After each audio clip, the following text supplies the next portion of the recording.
So the first thing we need to do is get the computer out of the charging station and into the cradle of the instrument. There's a dock here, port here on the bottom. So we just need to carefully make sure it goes up. You have to sort of tilt the bottom of the computer a little bit, and then it's seated and the computer is in place.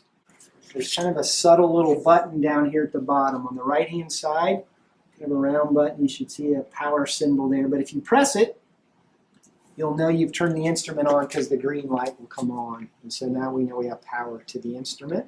The program on the computer, the upper left-hand corner of the pocket computer has start. So we click start. And we go down and click on Innovx. INNOVX is the name of the program, in addition to being the name of the company who made the instrument.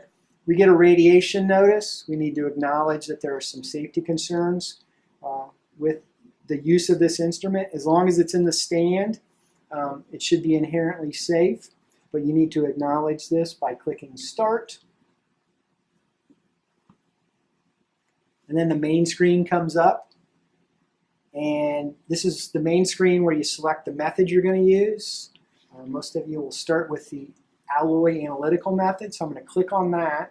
And take a little bit of time here. So you get that color pinwheel to tell you that it is doing something. The initializing hardware takes a minute or two. The detector is cooling down before we can start making measurements. When the initialization is complete, we see this blue box has a message. It says standardization required. Place the standardization clip over the analyzer window, then tap here to standardize. So what we're going to do to standardize the instrument, which is something we need to do before we make measurements, is to put this stainless steel metal circle over the window of the XRF. It's pretty easy to see where the window is. Some yellow tape to help you get centered if you need to. But that mylar surface. So for any sample, you're going to try to cover the window completely or as completely as you can. So with the standardization sample in place, we close the lid. This will not operate if the lid is open.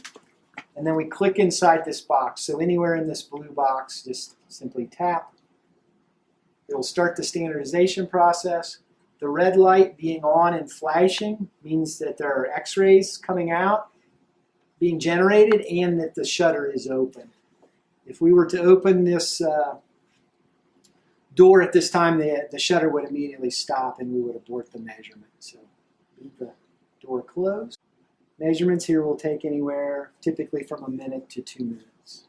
Visualization is completed. A couple of windows will come up. The first one gives some data. It's not as meaningful. Might be useful if we were trying to troubleshoot, but we're just going to simply acknowledge this one. There's OK in the upper right. I'm going to click OK. This one's a little more clear. It says successful standardization. That's a good sign. So again, we're just simply going to say OK.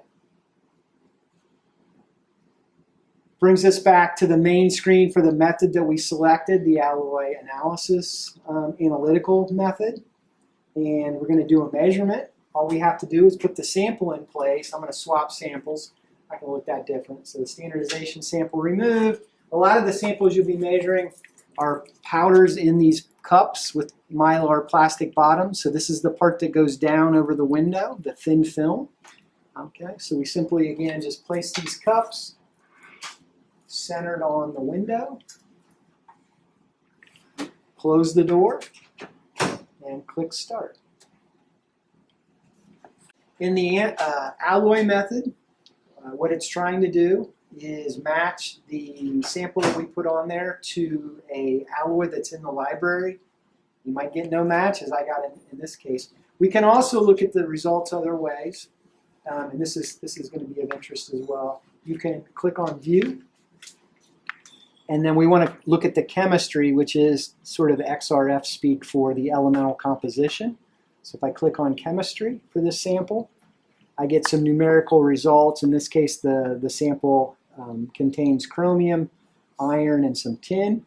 And you get the actual weight % results from the method here. Okay. So you can always toggle in the alloy method between just simply results, which is the match or the lack of a match, and the chemistry, which is the percent composition of the sample. When you do get the first set of results, notice that each of the results has a reading number. Those numbers will simply increment by 1 each time you do a new sample. The computer does not know what sample you're measuring, so it's going to be important that in your lab notebook you keep a log that say reading number goes with, for example, sample number 5, or some other descriptor of the sample. You won't overwrite the data, but you need to know which reading number goes with which sample. A method other than the alloy method is if we do File, Exit, we're back to the main method screen, File, Exit again. Patience sometimes. We're back to the main program screen where the other methods are listed. If we wanted to switch to the soil method, we would simply click on that. So anytime you want to switch methods, you would simply go back, File, Exit once or twice or 3 times as needed to get to the main screen, and then select the method from the main screen. Now we're back in the business of just clicking Start if that's the sample we want to run. Switch sample, Start. Have multiple samples, the data is automatically being saved, so you can simply change after the first sample is complete, put the new sample on, and click Start.